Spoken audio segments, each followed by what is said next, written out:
Sveiki, jūs esat kanale Matematika be streso ir šiandien mes kalbėsime apie veiksmų su realiaisiais skaičiais, arba kitaip sakant, susipažinsime su veiksmų hierarchija. Taigi, pradėkime.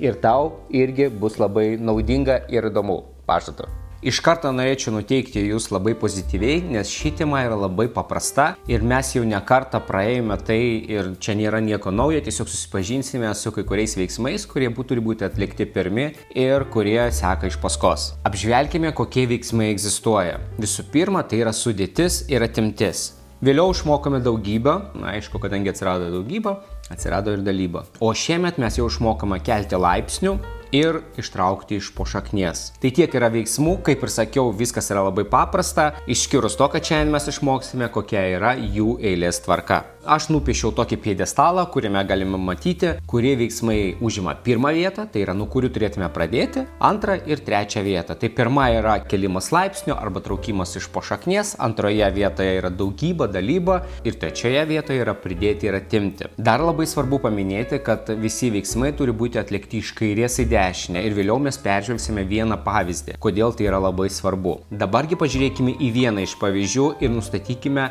kiekvieno veiksmo eilės tvarką. Pradėsime nuo to, kad turime kvadratinę šaknis iš 25. Tai pabandykime iš karto išvesti skaičių iš kvadratinės šaknies iš 25, tai gaunasi 5, padauginti iš 3 plus 27, padalinti. Ir čia mes turime kubinę laipsnį, 3 kube yra 3 kart 3 – 9, 9 kart 3 – 27. Tai reiškia 27 padalinti iš 27. Gaunasi 15, pridėti 1. Tai yra 16. Labai paprasta. O dabar pažiūrėkime, kokia buvo mūsų veiksmų seka. Visų pirma, mes susitvarkėme su kvadratinė šaknimi ir kubiniu laipsniu. Vėliau mes padauginom ir padalinom ir tik tada mes sudėjom. Tai va šitie 5 veiksmai buvo atlikti šitame pratime. Pažiūrėkime vieną pavyzdį ir iš karto paimu sudėtingesnį, nes čia atsiranda ir skliausteliai. Skliausteliuose veiksmai turi būti atlikti visų pirma ir tik po to jau sekame pagal tą mūsų išmoktą hierarchiją. Taigi pažiūrėkime, ką mes turime. 3 kvadrate tai galime iš karto užrašyti 9, bet čia mes turime iš karto atlikti veiksmą. 2 minus 3 yra minus 1, užrašome, plus kubinė šaknis iš minus 64, turėtume tai išspręsti, mokėti, tai yra minus 4.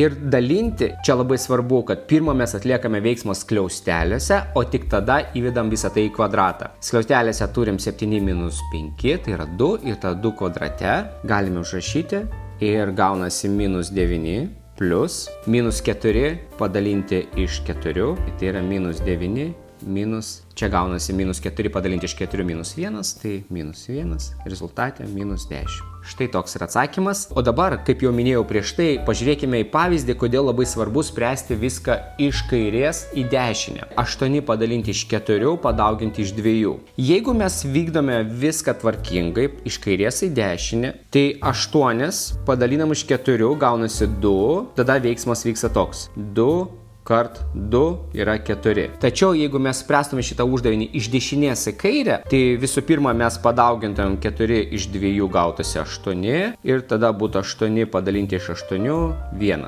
Matot, rezultatas kardinaliai kitoks, bet tai yra būtent dėl to, kad mes sprendėme neteisingai. Tai šitas sprendimas yra visiškai neteisingas. Teisingai reikia spręsti iš kairės į dešinę. Kartais tai gali būti labai svarbu, kaip šituo atveju.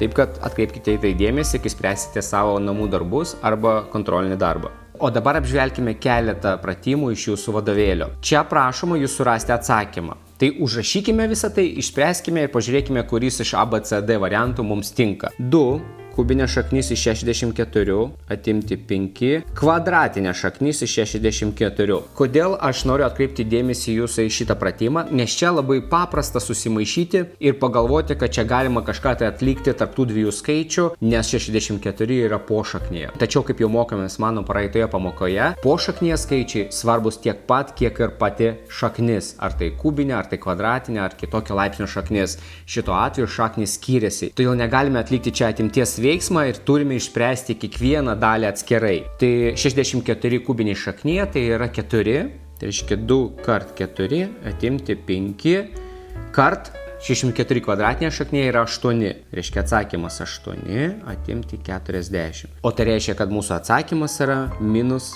32. Ir mūsų variantas D yra lygiai tiek pat, minus 32. Taigi teisingas atsakymas bus minus 32. Pažiūrėkime į kitą pratimą, jis irgi labai įdomus ir išspręskime ir A, ir B. Ir aš jums parodysiu, kaip galima lengviau juos išspręsti.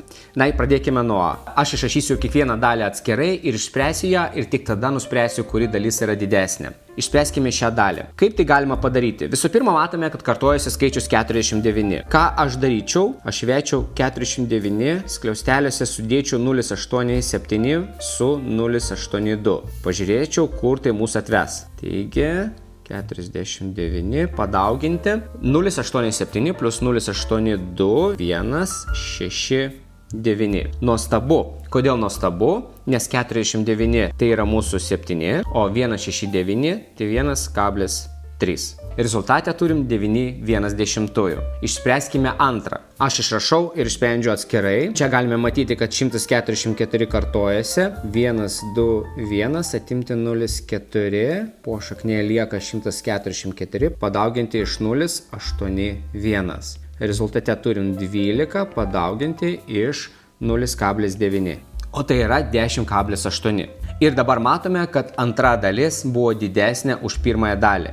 Tai galime užrašyti, jau raudoną spalvą užrašysiu, kad 9,1 yra mažiau negu 10,8. Čia yra mūsų atsakymas. Judame prie antros dalies, nes ji yra smagesnė. Čia turim po šaknyje kitą šaknį ir tos šaknės po šaknyje vėl šaknį. Taigi išspręskime tai. Išrašykime kiekvieną užduoties dalį, išspręskime atskirai ir tik tada palyginkime. Čia matome, kad turime 2 plus 1. Sekame hierarchijos tvarka. Tai iš pradžių išsprendžiame patį apatinį arba tolimiausią kvadratinę šaknį, nuo kurios galėtume pradėti, yra 2. Čia gaunasi pas mus 9 bendroji visumoje, tai reiškia, kad vėl kvadratinė šaknis iš 2 plus 1 plus iš kvadratinės šaknies išvedus 9 bus 3, tai čia 3. Tada atsakymė bus kvadratinė šaknis iš 2 plus 4, o tai reiškia, kad 2 plus 2. Ir rezultate turim 4, o galutiniam rezultate turime 2. Tai reiškia, kad kairėje pusėje turime 2, išspręskime dešinę pusę. Minus 27 kubinėje šaknyje reiškia minus 3. Reiškia, mūsų rezultate gaunasi jau čia gausis minus 8. Kubinė šaknis 6 plus kubinė šaknis iš 10 plus, bet būtų plus, bet kadangi ten gaunasi minus 8 iš kubinės šaknies, tai minus 2. Tai rašome minus 2. Rezultate kubinė šaknis iš 6 pridėti kubinė šaknis iš 8. Tai rezultate turim 6 plus 2, nes kubinė šaknis iš 8 yra 2. Na ir vėlgi kubinė šaknis iš 8, rezultate 2. Matome, kad ir čia pas mus gavosi 2. Todėl rezultate turim rašyti ženklą lygu, nes ir kairė, ir dešinė pusė lygi 2. Pažiūrėkime į dar vieną pratimą, jis yra šiek tiek sudėtingesnis, todėl aš jums išrašysiu jį detaliau ir duosiu keletą patarimų. Užduotis tokia, kurio natūraliojo skaičiaus kubas yra reiškinio, duotas reiškinys, reikšmė. Reiškia, mums reikia rasti ne tik tai skaičių, bet ir kubinę šaknį to skaičiaus. Taigi pabandykime tai padaryti. Tačiau prieš sprendžiant šitą uždavinį aš parašysiu keletą taisyklių, kurios yra labai svarbios. Jeigu turime 3a laipsnė plus b, tai būtų lygu tas pats kaip 3a laipsnė padauginti iš 3 laipsnėje b. Jeigu turime 3a minus b laipsnėje, tai būtų tas pats kas 3a laipsnėje padalinti iš 3b laipsnėje. Ir dar vienas dalykas, jis čia bus svarbus, nesusietas šiek tiek su laipsniais, bet reikėtų jį atsiminti. Jeigu mes turime 3 padalinti iš trupmenas, 1/3. Kaip tai sprendžiama? Visų pirma, tai užrašome mūsų 3 ir keičiame, tą trupmeną apsiverčia ir keičiasi ženklas iš dalyba ir daugyba. Tai reiškia padauginti iš 3 pirmųjų. 3 pirmųjų tai reiškia 3 kart 3. 9. Šitos taisyklės yra labai svarbios sprendžiant šitą uždavinį. Pabandykime dabar išspręsti šitos užduoties kiekvieną dalį, po to įvykdyti visus veiksmus ir pažiūrėti, koks bus rezultatas. Ir kaip visada išrašysiu kiekvieną dalį atskirai, kad būtų šiek tiek lengviau suprasti, ką darome po ko.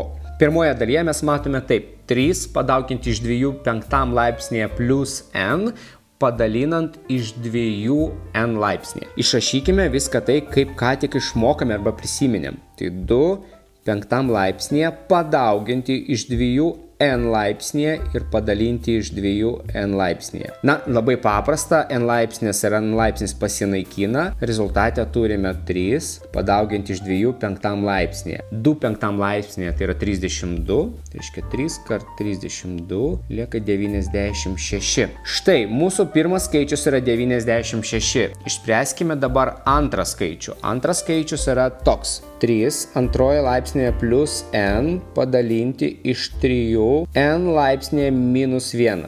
Vėlgi, išrašykime šiek tiek detaliau, kad būtų aišku, kas vyksta. 3 kvadrate padauginti iš 3 n laipsnėje padalinti iš 3 n laipsnėje padalinant iš 3. Nagi, vėl matome, kad 3n ir 3n pasinaikina. Tačiau čia mes turėjome 3n dalinti iš 3. Tai buvo mūsų trupmena. Šiek tiek išrašysiu detaliau, kas vyksta. 3 kvadrate ir čia mes turime nepamiršti, kad, na, va taip va iš tikrųjų turėtų būti, nes tas 3n kaip pasinaikino, tai vietoj jo vis tiek lieka 1, tai 1/3. O kaip ką tik aš jau minėjau, tai yra 3 kvadrate, reiškia trupmena apsiverčia, dalyba keičiasi daugybą, padauginti iš 3/1. Tas pats, kas 3 kvadrate, padauginti iš 3 ir visa tai būtų 3 kart 3 9, 9 kart 3 27. Reiškia mūsų antras skaičius yra 27. Štai turime visus skaičius ir dabar galim pabandyti išspręsti pagrindinę užduotį. Tai yra kvadratinė šaknis 96, atimti 27 ir atimti 5. Tai rezultate turime kvadratinė šaknis 64, o tai yra 8. Bet žiūrėkite, mūsų klausimas nebuvo apie tai, kokia yra reikšmė. Mums reikėjo surasti natūralaus skaičiaus kubo reikšmę. Tai mūsų tikrasis atsakymas būtų toks: įdėti mūsų gautą rezultatą į kubinę šaknį ir tai yra 2. Va čia yra mūsų atsakymas. Nepadarykite klaidos, nes skubėdami galite galvoti, kad reikia tiesiog išspręsti ir duoti atsakymą, tačiau čia buvo šiek tiek gilesnis klausimas, tai yra kubinės šaknies reikšmė ir yra atsakymas 2.